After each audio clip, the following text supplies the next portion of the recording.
Hello, my favorite English language learners. It is your favorite English teacher here, Amy Joy, and in today's video, I'm going to continue with part 2 of vocabulary to talk about mental health and emotional well-being.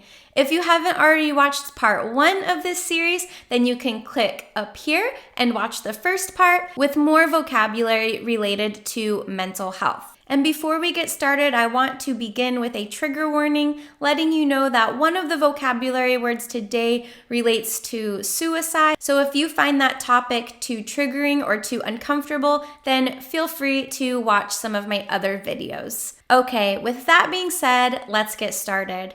Our first word for today is to feel anxious or to feel stressed. Now, I'm sure that you know the meaning of these phrases, but I often hear students say to feel stressful. And I just want to make sure that you know that we say to feel anxious or to feel stressed, not stressful. So in an example, we can say, Simon felt anxious and stressed about his presentation. And our second word is burnout.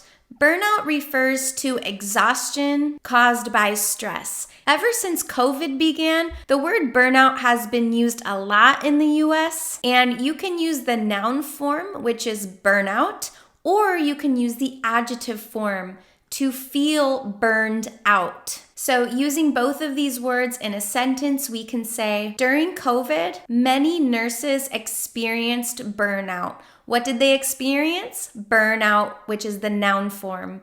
And with the adjective form, we can say, during COVID, many nurses felt burned out. These nurses felt exhausted by the stress of the pandemic.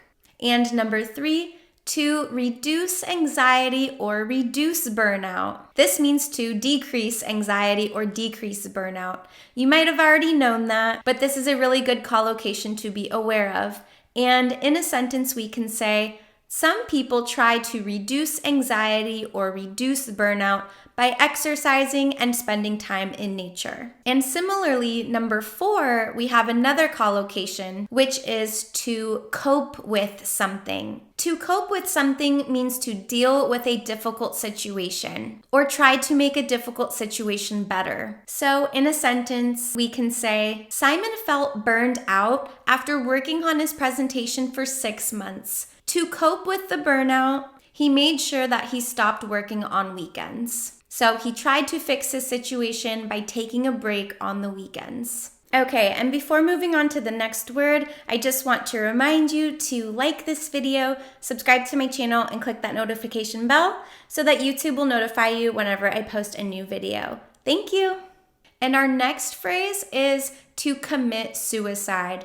Now, of course, I hate bringing this up because it is so hard and painful to think about. But when I have seen students use this word, I notice they have difficulty because they think suicide is an action. I've seen students say to suicide and do suicide, and neither of those are correct. So the collocation is to commit suicide, but suicide is actually a noun. So in order to make it an action, we need to use the verb commit with the noun suicide. Now, something I've noticed recently that I think is really beautiful is a new way of phrasing this to be more empathetic towards people who have committed suicide. I have actually seen the phrase to die by suicide. And I thought that this phrasing was really beautiful because it makes the person who passed away sound more like a patient with an illness rather than someone who is being blamed. Like I said in my past video,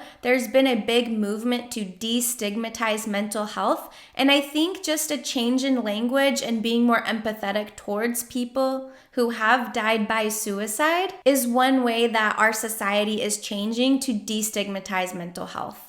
And of course, if you or anyone you know is experiencing suicidal thoughts, it's very important that you seek professional help. And that is our last word, our last collocation of the day, to seek professional help.